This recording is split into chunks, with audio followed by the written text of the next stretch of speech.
6 stories the system was built to protect. He didn't do and this! destroyed The instead. monster did it. 4 children, born oceans apart, fought a global empire for the fortune stolen from them. 1 boy was handed to the wrong parents by the courts, and 1 man walked free after 24 years, only to discover what freedom actually cost. I swear to God, I 6 wasn't true there. stories of power, silence, and stolen lives. Over the next hour, you will meet all of them. I can't do this. This is Chilling True. To understand what happened to that fortune, you need to understand the man who built it and what he was really like behind closed doors. He was a boy from rural California who, with 2 partners and a couple of student loans, built a global empire. That empire was DHL, the international shipping company that changed how the world does business. By the time he was 30, he was already a multi-millionaire. But as his fortune ballooned, so did his eccentricities and his need for isolation. In the 1980s, Hillblom did something most titans of industry don't. He vanished. Not literally, not yet anyway. He retreated from public life, sold his company stakes, and moved to the remote island of Saipan, a U.S. territory in the Pacific Ocean. There, he built a new, reclusive life for himself, far from the boardrooms he once commanded. He was an avid pilot who collected vintage planes, a hobby that gave him the freedom to hop between the vast, isolated islands of the Pacific.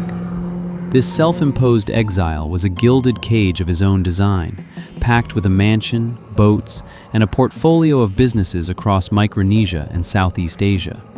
He was powerful, eccentric, and intensely private. Then, on May 21, 1995, Larry Hillblom vanished for good. The vintage seaplane he was in, flying from one remote island back to Saipan, went down in the ocean. A search party found wreckage from the crash. They found the bodies of the pilot and another passenger. But of the multi-millionaire Larry Hillblom, there was no trace. His body was never recovered. At 52 years old, the man who built a company on delivering packages had himself become lost in transit.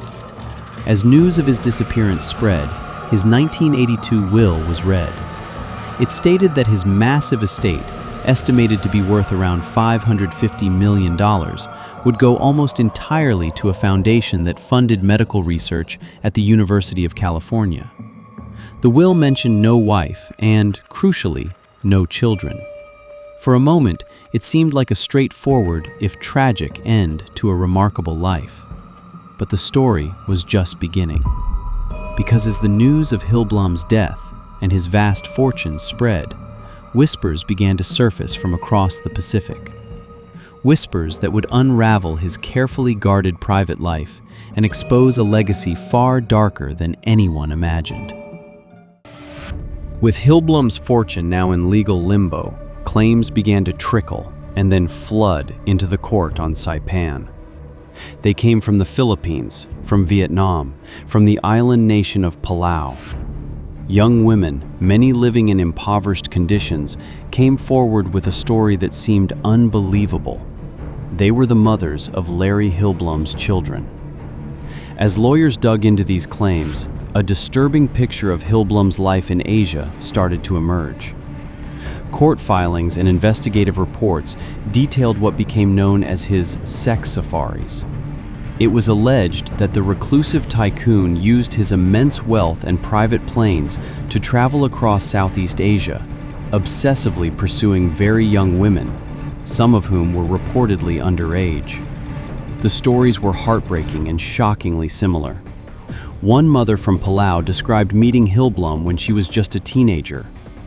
Another from the Philippines claimed she was only 14 when she was brought to his apartment. According to these claims, Hillblom fathered children all over the region, leaving their mothers to raise them in the same difficult circumstances he'd found them in. One by one, the children were identified. There was a boy in Vietnam, another in Palau who was given the name Larry Hillblom Jr., and 2 little girls in the Philippines. These children, scattered across thousands of miles, had never met. They were living worlds away from the luxury their biological father had built for himself.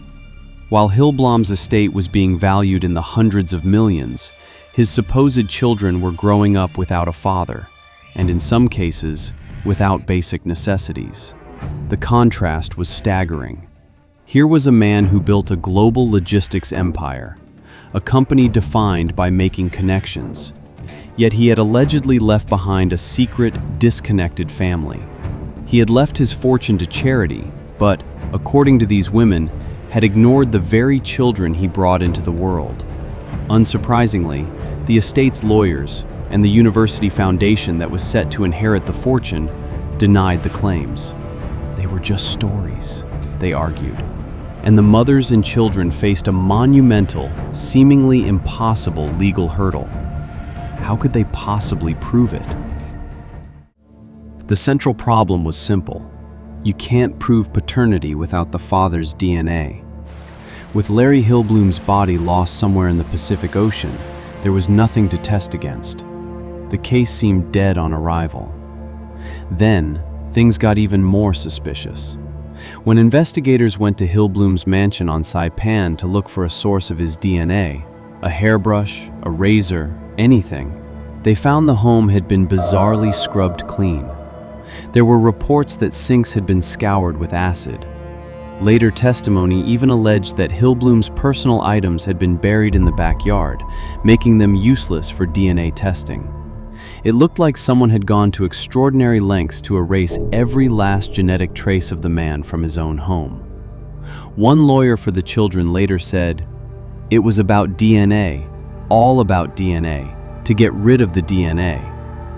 With no body and no personal effects, the legal team for the children was stuck.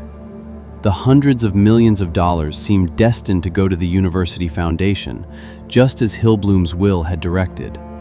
The children, it seemed, would be forgotten all over again. But their lawyers devised a brilliant legal strategy.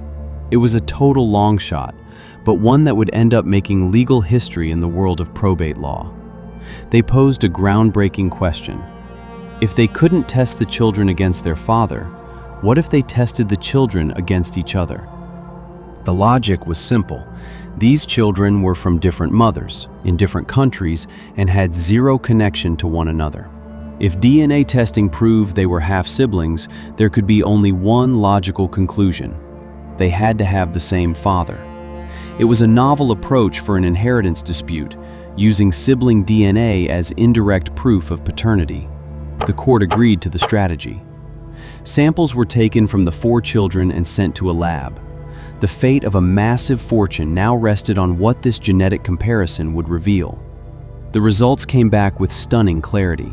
The test showed an extremely high probability, over 99%, that the children were indeed half-siblings.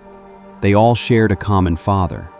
To strengthen the claim, a judge later ordered Hillblom's mother and brother to provide DNA samples. The subsequent tests confirmed what the sibling test had already suggested. These 4 children were almost certainly the biological offspring of Larry Hillblom. The impossible case had been cracked wide open. The legal wall the estate had built around the fortune had just crumbled. Confronted with undeniable scientific proof, the estate had no choice but to settle. In the final agreement, the 4 children were officially recognized as Larry Hillblom's heirs. Each child received a gross settlement of around $90 million. After taxes and hefty legal fees, that left them with a life-changing fortune of roughly $50 million apiece. 4 children, born into obscurity and difficult circumstances, were now multi-millionaires. They were strangers, united only by the sins of a father they never knew, but now bound together by an inheritance that would change their lives forever. The rest of the estate, over $200 million, went to the Hillblom Foundation as the will intended, which to this day funds medical research. The story of Larry Hillblom is a complicated legacy of genius and darkness, of global connection and deep personal disconnection. In the end, any attempt to erase his past failed. Justice, delivered by a combination of determined mothers, brilliant lawyers, and modern science, found a way. The sins of the father were not visited upon the children. Instead, in one of the most bizarre and landmark inheritance cases in modern history, his sins ended up creating 4 millionaire heirs. 4 children, 4 countries. One fatal mistake by a team of lawyers who thought DNA could be buried in a backyard. Did justice really win here? Or did money just change hands? Percy and Leslie Dunbar, a locally prominent couple, took their 2 sons on a fishing trip to Swayze Lake. On August 23rd, their oldest child, 4-year-old Bobby Dunbar, vanished. A frantic search kicked off immediately. Family and local authorities scoured the swampy, alligator-infested area, fearing the worst.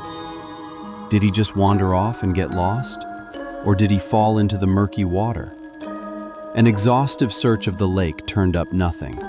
As days turned into weeks, hope began to fade. The Dunbars, heartbroken but refusing to give up, put their son's face in newspapers across the country. They offered a reward that eventually grew to $6,000, a staggering amount at the time, worth over $200,000 today. The nationwide search dragged on for 8 agonizing months. With no body found, the theory shifted from a tragic accident to something far more sinister: kidnapping. The story of the missing boy from a respected family captured the nation's attention. Every lead was chased down, every rumor investigated. And then, just when it seemed like the case was permanently cold, they got a breakthrough. In April 1913, authorities in Mississippi got a tip about a boy who matched Bobby's description. The child was traveling with an itinerant handyman named William Cantwell Walters. To the police, it seemed like an open and shut kidnapping case. Walters was arrested on the spot, and the boy was taken into custody. The Dunbars got the call they had been praying for. They'd found a child who might be their long-lost Bobby. Walters, however, told a completely different story. He swore the boy wasn't Bobby Dunbar. He insisted the child's name was Charles Bruce Anderson, or just Bruce. He said the boy's mother, Julia Anderson, worked for his family and had willingly let him take her son on a trip.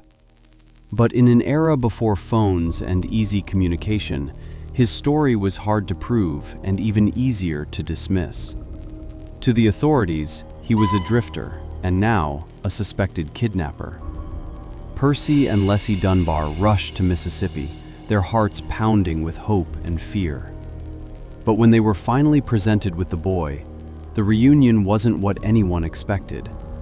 Newspaper accounts from the time are all over the place. Some reported that the boy shouted, "Mother!" and that Leslie Dunbar fainted from relief. Others claimed the boy cried, and that Leslie herself hesitated, saying, "I do not know. I am not quite sure." Despite that initial jarring uncertainty, the Dunbars soon claimed him as their own. They pointed to scars and marks on his body that they said proved it was him. The press and the public, desperate for a happy ending, celebrated the miraculous return of Bobby Dunbar. There was even a parade in his honor in their hometown of Opelousas. But what everyone failed to realize was that another mother was about to arrive. A mother who would challenge everything they thought they knew. Her name was Julia Anderson. She was a field hand from North Carolina, unmarried and with very little money. When she heard that William Walters had been arrested and her son was now living with another family, she was frantic. Scraping together what she could, she traveled to Louisiana to get her child back. What happened next was a media and legal circus, but the deck was stacked against Julia from the very start. She was a poor, single mother in the early 20th century. The Dunbars were a respected, well-connected family.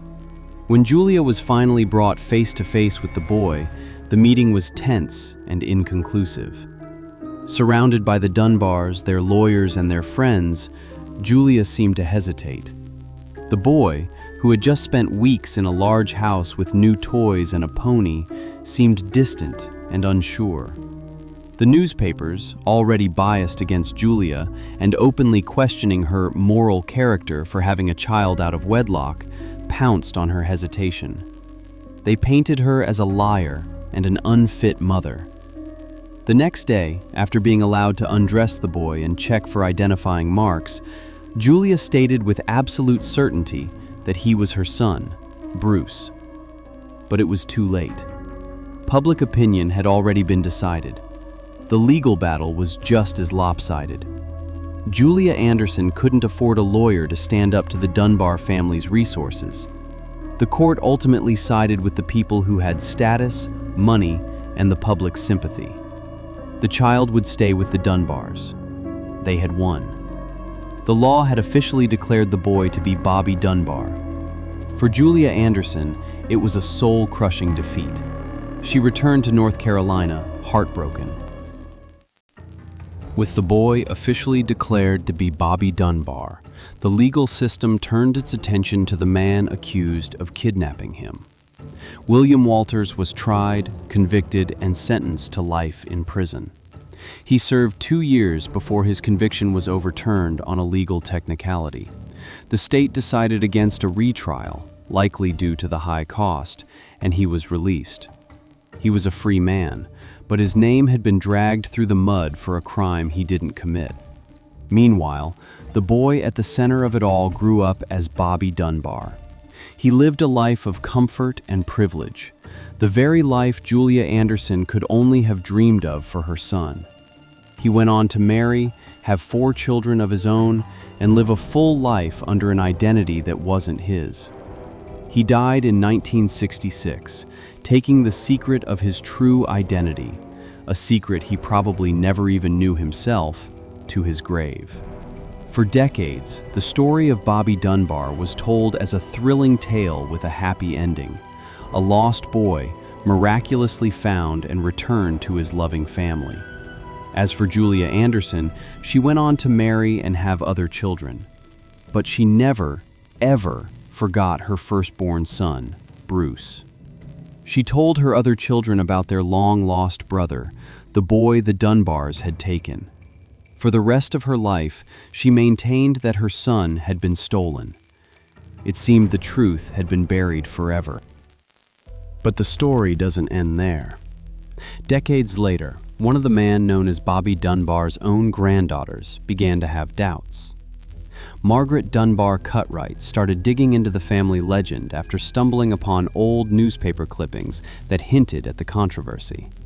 The story her family told was of a joyful reunion, but the historical records painted a picture of doubt, dispute, and a mother's desperate pleas.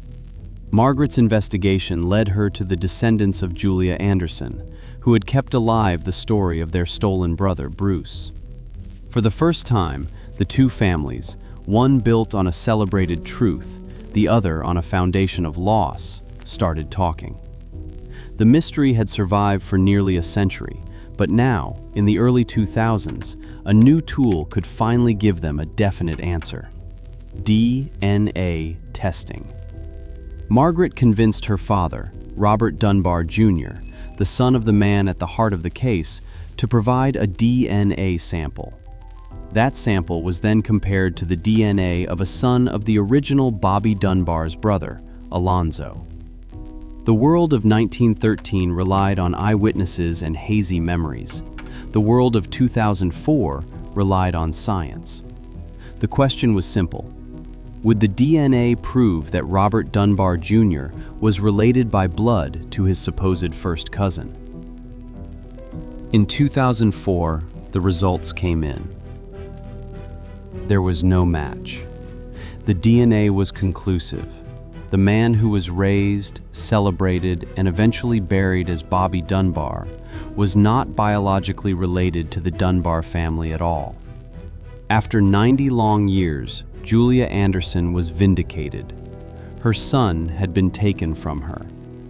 While the DNA couldn't prove the boy was Bruce Anderson, the overwhelming historical evidence made it almost certain. The respected family was wrong. The courts were wrong. An innocent man was jailed, and a poor mother's life was shattered by a system that refused to hear her. The revelation brought a sense of peace to Julia's descendants and finally cleared the name of William Walters. For the Dunbar family, it was a seismic shock, unraveling their entire family history and forcing them to face a painful truth. But it also leaves us with a haunting question. If the boy raised as Bobby Dunbar was really Bruce Anderson, what happened to the real Bobby Dunbar? The most likely theory is that he tragically died that day at Swayze Lake in 1912, either by drowning or an animal attack. His case remains, officially, a cold case, a disappearance with no final answer. The story is a tragic monument to a flawed justice system, the power of belief over fact, and a mother's love that was denied for nearly a century. What do you think really happened that day at Swayze Lake? And what does this case say about justice, class, and truth?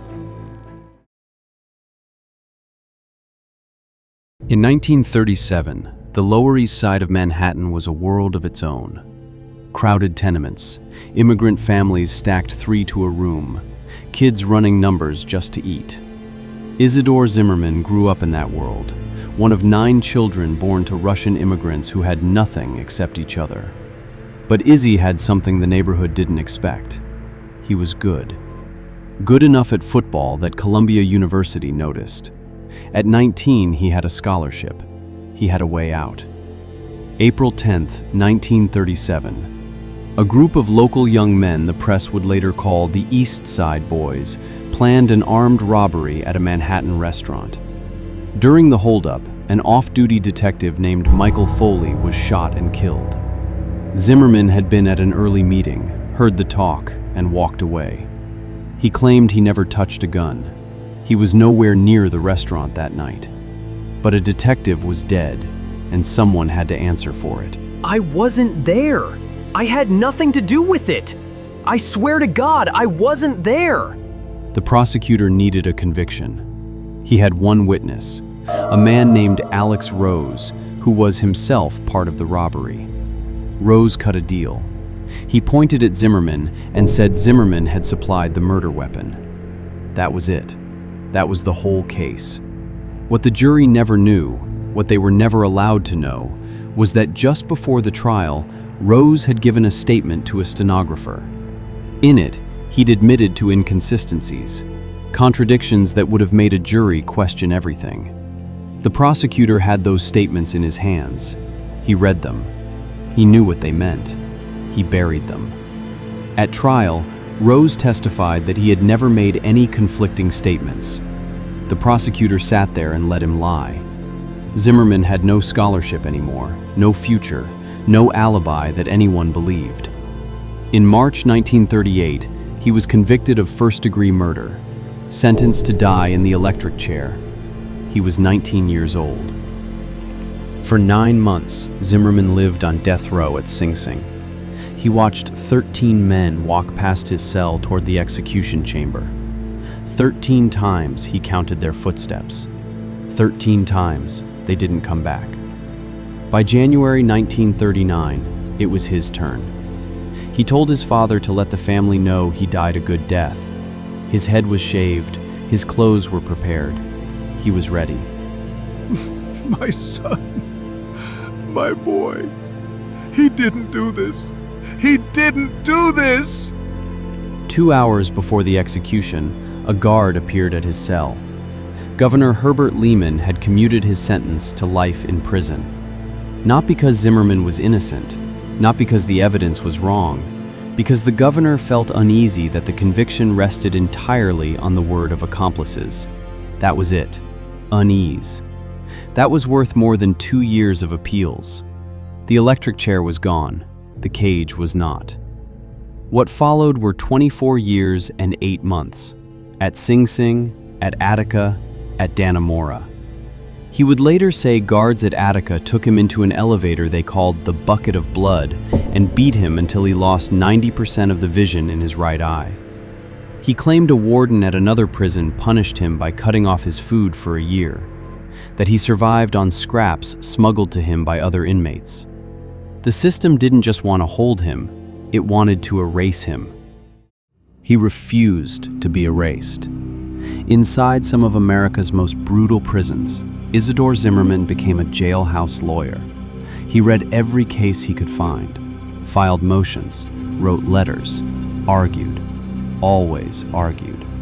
The other inmates at Dannemora called men like him the Saints, men who kept fighting when fighting made no sense. For years, nothing moved. Then, in 1962, 24 years after his conviction, those buried statements were finally uncovered. The ones Alex Rose had given to the stenographer, the ones the prosecutor had hidden. A court reviewed them and ruled that Zimmerman's conviction had rested on testimony that was perjured, with the deliberate involvement of the prosecutor. Not a mistake, not an oversight, connivance. That was the word the court used.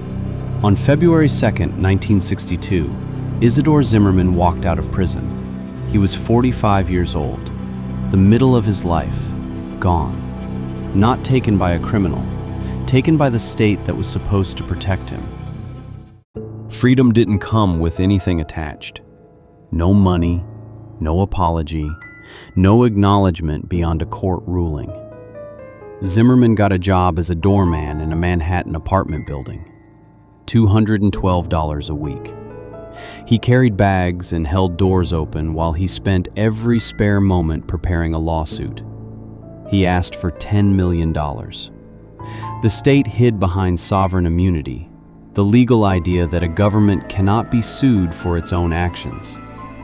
Nelson Rockefeller was one of the most powerful men in America, 4 times vice president, nearly the Republican nominee for president, a man who built his career on the idea of justice and reform.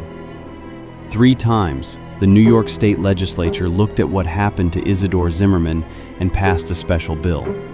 Not a policy, not a budget. A bill written specifically to let one man sue the state that destroyed him. 3 times, Rockefeller picked up his pen and vetoed it.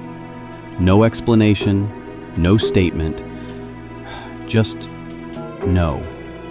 Zimmerman was working the door of a Manhattan apartment building during all 3 of those vetoes, carrying bags for people who had no idea the man holding the elevator had once been 2 hours from the electric chair. He never told them. What would he even say? The tabloids weren't kind either. Some papers ran his compensation claim as a money grab. Letters arrived at his home calling him greedy. People who had never spent a single night wrongfully imprisoned were doing the math on what 24 years was worth and deciding he was asking for too much. He kept fighting anyway. Because what else do you do when the system that broke you is the only system that can fix it? For 20 years he fought. Finally, in 1983, a new governor signed the bill. On May 31st, the New York Court of Claims awarded Isidore Zimmerman $1,763.75. After legal fees, he kept about $660,000. The state had finally put a number on what it stole. He was 66 years old. Disappointed with the amount, but too worn out to fight anymore. They owe me more than money. They can't pay what they owe me. He bought a car, a brand new champagne pink Cadillac sedan DeVille. His lawyer had to step in to stop him paying full list price. Izzy had never negotiated for anything in his life, because for 24 years, there was nothing to negotiate for. He and his wife Ruth drove that Cadillac around Queens. He got a charge card. He made plans.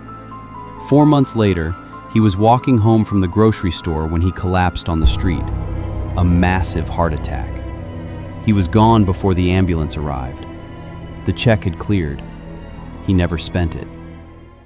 The state of New York wrote a check for $1 million. The The ink was barely dry when the man it was written for died on a sidewalk in Queens, carrying groceries. Isidore Zimmerman spent 45 years fighting a system that cheated him at every step, and in the end, the system didn't even have to give him time to enjoy winning. Some debts can't be paid. Some stolen things can never be returned.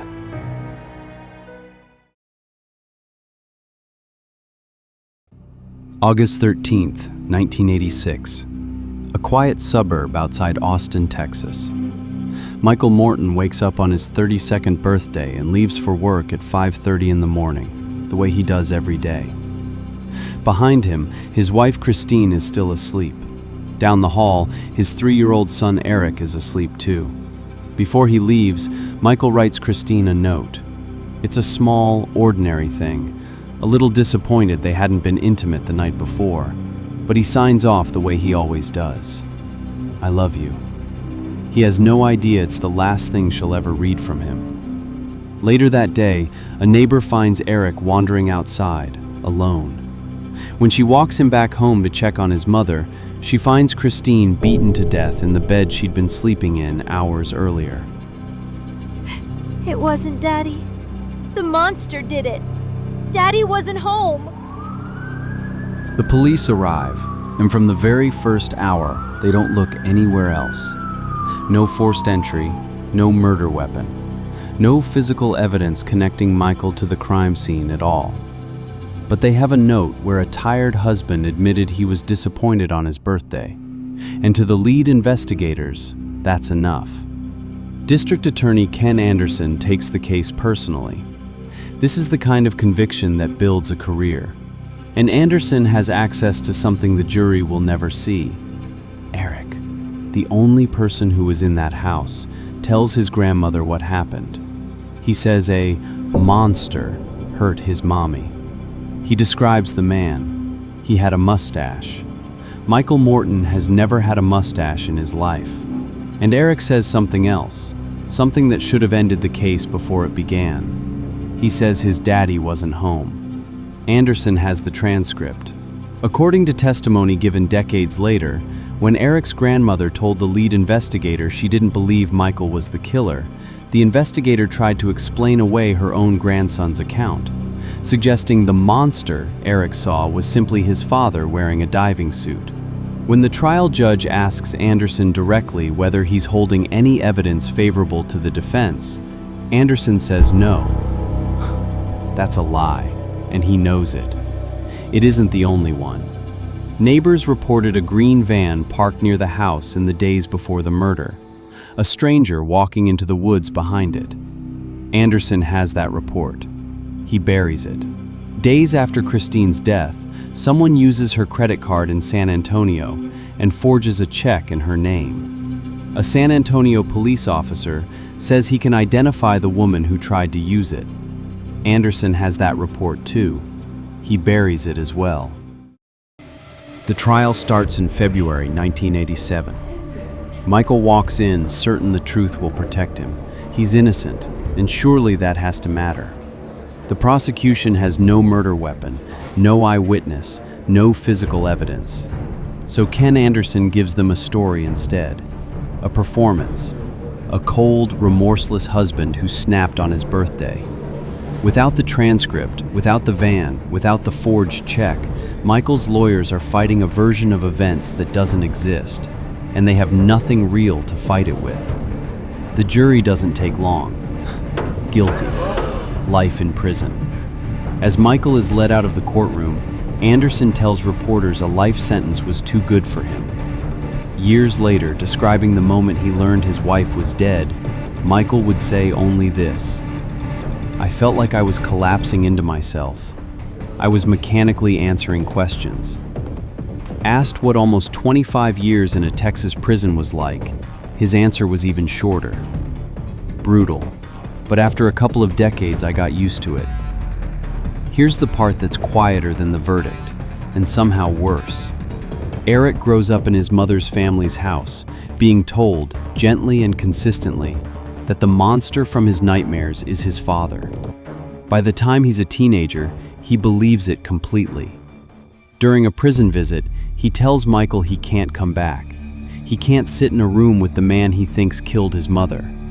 Imagine sitting in a cell, having already lost your wife and your freedom and 25 years of your life, and then watching your own son walk out of the visiting room, believing you're a monster, and there is nothing you can say that will make him stay. I can't see you anymore. I can't do this. In 2004, after 17 years, Michael reaches the Innocence Project.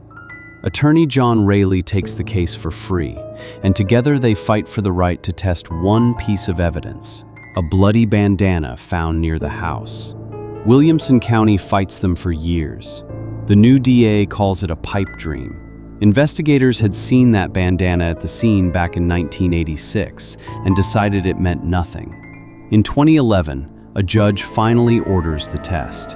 The DNA on the bandana isn't Michael's. It's Christine's blood, and the DNA of a man named Mark Allen Norwood, a career criminal who has been free this entire time.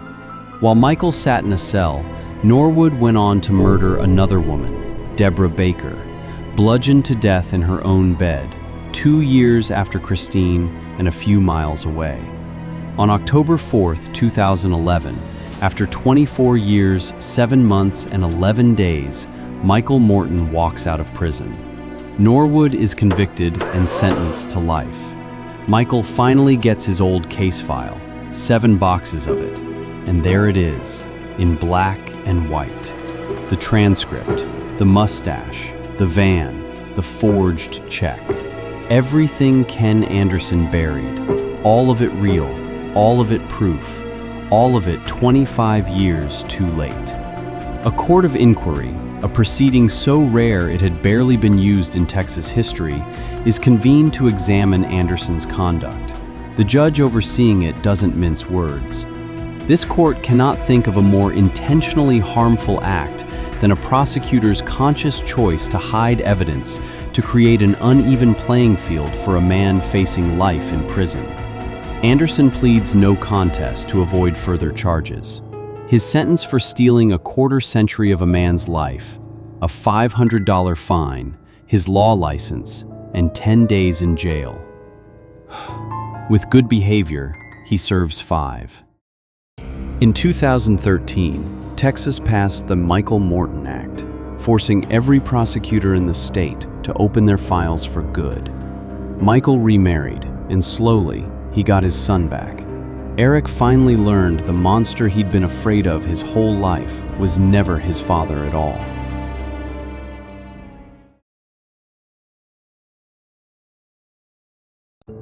Patricia and David Stallings were a young couple in Missouri, married in 1988. Ordinary life. When their son Ryan was born in April 1989, they were like any new parents, exhausted, hopeful, completely in love. But from day one, something was wrong with Ryan. He vomited constantly. He struggled to feed. He cried in a way that didn't sound right. Patricia and David spent those early weeks bouncing him through pediatric appointments, trying every formula change and remedy they could find. Nothing worked. The doctors weren't alarmed enough to dig deeper. Patricia was told, "Some babies are just fussy." She believed them. She had no reason not to. In early July 1989, Ryan stopped being fussy and started dying. He couldn't keep anything down. He was gasping. Patricia and David drove him to Cardinal Glennon Children's Hospital in St. Louis in a full panic. The tests came back fast. Lab results showed dangerously elevated ethylene glycol in Ryan's blood, the same compound found in antifreeze. To the hospital, this wasn't ambiguous. Babies don't drink antifreeze by accident. Someone had to have given it to him. The hospital placed Ryan in protective custody. Just like that, Patricia and David went from terrified parents to active suspects. They were allowed to visit their own son only under supervision. They were never left alone with him. No one said anything directly. They didn't have to. The look on the nurses' faces said it all. Patricia would sit at Ryan's bedside with a social worker 3 feet away, watching her hold her own son. Ryan stabilized. The state placed him in foster care. Patricia was allowed one supervised visit, a single bottle feed, watched by caseworkers. 4 days later, Ryan relapsed. Same symptoms, worse this time. To investigators, this was the confirmation they needed. The mother visited. The child got sick again. The math looked simple. They searched the Stallings' home and found a jug of antifreeze in the basement, a normal household item, now treated as Exhibit A. Ryan died on September 7, 1989. Patricia was arrested the next morning. She was still in shock from the death of her son when they put the handcuffs on. She was charged with first-degree murder. She was not allowed to attend Ryan's funeral. The prosecution's case was clinical and devastating. Lab results, timeline, access, motive, TBD. But the jury wouldn't need one. The physical evidence was enough. What nobody in that courtroom knew, not the prosecutor, not the judge, not even Patricia's own defense attorney, was that the lab result at the center of this entire case was wrong. The trial began in 1991. Patricia was now pregnant, her second child conceived before Ryan's death. In February 1990, while awaiting trial, she gave birth to a son named David Jr. The state took the baby immediately and placed him in foster care. Patricia held him for one afternoon, then watched him be carried out of the room. Her defense attorney tried to raise the possibility that Ryan had died of natural causes. The prosecutor, George McElroy, dismissed it in front of the jury. You might as well speculate that some little man from Mars came down and shot him full of some mysterious bacteria. The jury convicted her on January 31, 1991. Life in prison. No parole. Patricia Stallings, who had done nothing except give birth to a child with a disease no one had thought to test for, was going to die behind bars. Or so everyone believed. Miles away from the prison where Patricia sat, baby David Jr. was getting sick. He was in a foster home. He'd had no contact with his mother since the day he was taken. And at just a few weeks old, he began showing the exact same symptoms that had killed his brother. Vomiting, labored breathing, rapid deterioration. He was rushed to a different hospital, one where the staff had never heard of the Stallings case. The doctors there started from zero. They didn't have a theory to confirm. They didn't have a mother to blame. They ran different tests. They looked at different causes. And what they found changed everything. Because if Patricia Stallings had poisoned Ryan, then who had poisoned David Jr.? She was locked in a maximum security cell. She hadn't touched her son in months. The system's entire case had just collapsed. David Jr. didn't have antifreeze poisoning. He had methylmalonic acidemia, MMA, a rare inherited metabolic disorder where the body cannot break down certain proteins and fats. The result is a toxic buildup of organic acids that floods the blood and organs. The symptoms are identical to ethylene glycol poisoning. The crisis presentation, the blood work, the deterioration, all of it mirrors antifreeze toxicity almost perfectly. And here's the detail that sealed Patricia Stallings' fate. One of the organic acids that accumulates in MMA is propionic acid. On the gas chromatography machines used in 1989, the chemical signature for propionic acid was nearly indistinguishable from the signature for ethylene glycol. The original lab had seen a spike on a readout. They had assumed poison. They had been wrong. Ryan Stallings had never been poisoned. His own body had been producing a chemical that looked exactly like a crime scene. He was sick from the moment he was born. His mother had been sick all along too, without ever knowing. She had passed it to him.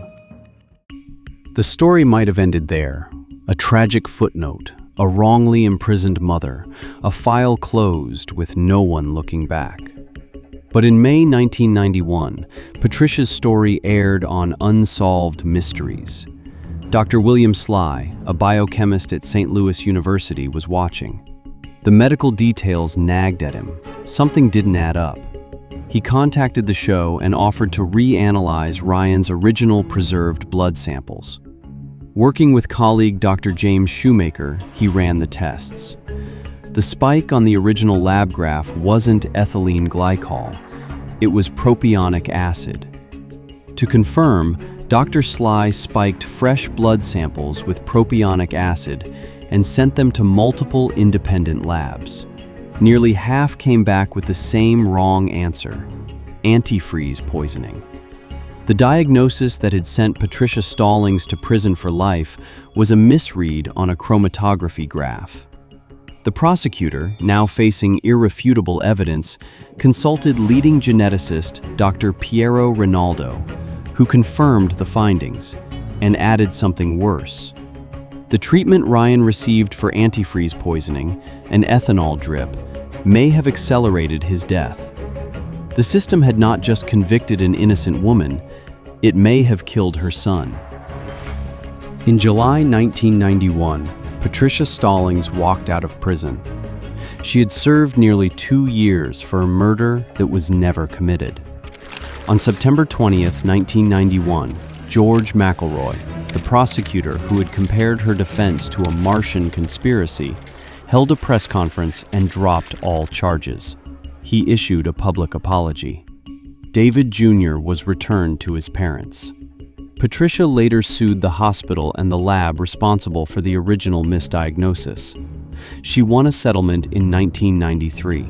It was the closest thing to accountability the case ever produced. No amount of money gives you back 2 years, or your son's funeral, or the first months with a child you were never allowed to hold. Patricia Stallings' body wasn't a murder weapon. It was carrying a genetic flaw so rare and so poorly understood that the entire justice system looked at it and saw malice. The truth didn't save Ryan, but it saved her. And it almost didn't. December of 1997 should have been a happy time for Luz Cuevas and Pedro Vera. Their new daughter, Delimar, was just 10 days old, and the family was getting ready for their first Christmas together. But that joy was shattered by an inferno. The fire ripped through their second-floor apartment, and in the frantic escape, Delimar disappeared from her crib.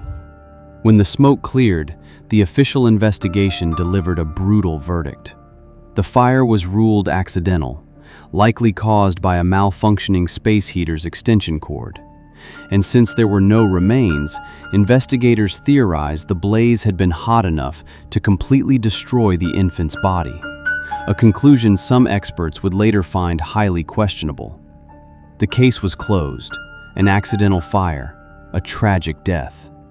But from the very beginning, Luz was adamant. That wasn't what happened. She told authorities she had run into the nursery during the fire and found the crib empty. Her baby was already gone. She even noted that the window was mysteriously open despite the December cold. Her desperate pleas, however, were dismissed as the ramblings of a mother in shock. The world told her to mourn, to accept the unacceptable, but a powerful feeling took hold in her heart. Delimar was alive. She believed someone had set the fire on purpose to cover up a kidnapping.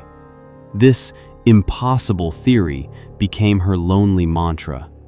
While her community offered condolences for her loss, she insisted a crime had been committed.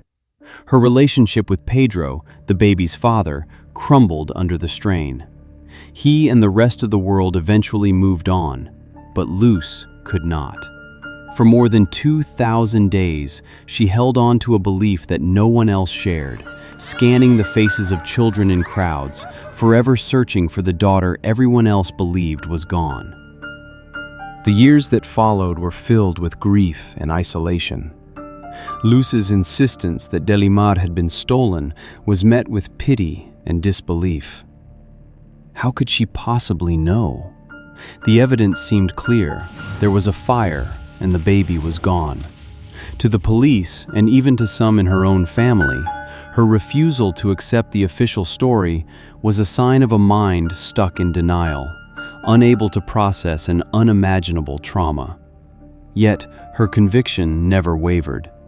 She carried the memory of her daughter not as a ghost, but as a living, breathing person. This unwavering belief was a heavy burden. It pushed away those who just wanted her to heal and move on. Every day was a fight against the accepted reality, a solitary crusade fueled by nothing more than a feeling. She was a mother without a child, armed only with an instinct that defied all reason and logic. The world had closed the case on Delimar Vera, but in Luz's heart, it remained wide open. She was just waiting for the proof that she knew, with every fiber of her being, had to be out there somewhere. She just had to find it. 6 years after the fire, in January 2004, Luz Cuevas went to a child's birthday party. It was an ordinary event, filled with laughter, music, and playing children.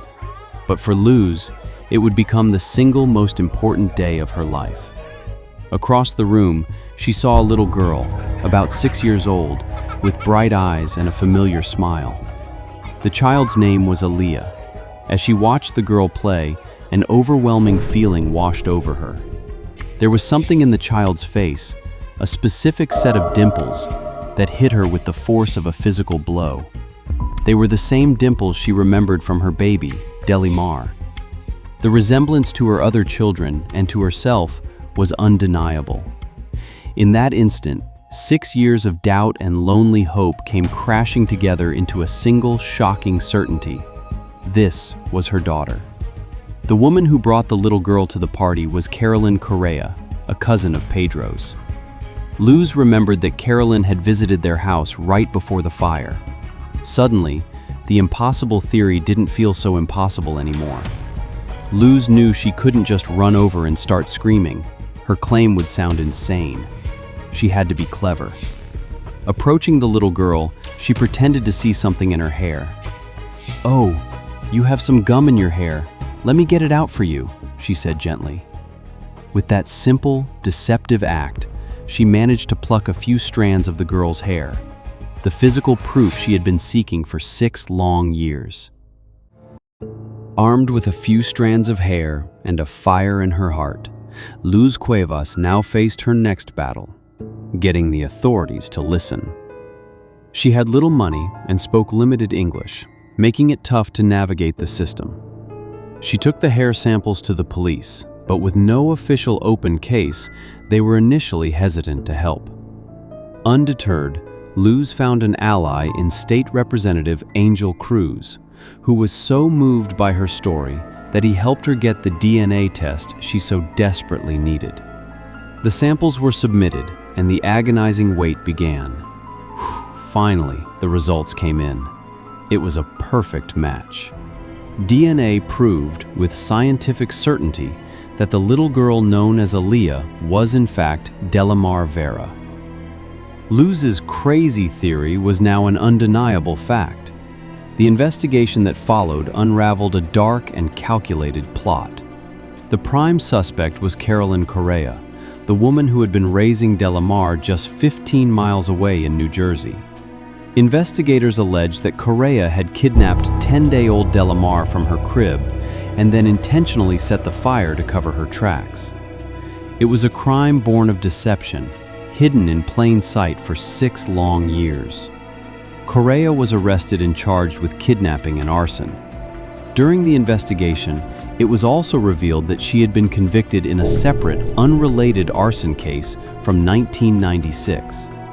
The motive was never completely clear, but prosecutors suggested Correa had been desperate for a baby of her own after suffering a miscarriage. At her trial, Correa tried to claim that the baby's father, Pedro Vera, had given her the child, an accusation he fiercely denied, and that the judge found completely unbelievable. In 2005, Carolyn Correa was convicted for the kidnapping of Delimar Vera and sentenced to 9 to 30 years in prison. Justice, after so many years, was finally served. But the real heart of this story isn't in the courtroom. It's in the reunion of a mother and daughter torn apart by a terrible crime. The transition wasn't easy. Delimar, who had only ever known herself as Aaliyah, had to learn about her true identity and a whole new family. A language barrier stood between them, as Delimar spoke English, while her biological parents primarily spoke Spanish. But surrounded by the love of her mother, father, and siblings, she began to heal and build a new life. Today, Delimar Vera is an adult, a wife, and a mother herself. She has spoken openly about the identity crisis and anger she felt as a teenager, but has since forged a strong, loving relationship with her mother, Luz. Her story has been told in documentaries, where she has shared the complicated journey of reclaiming her own identity.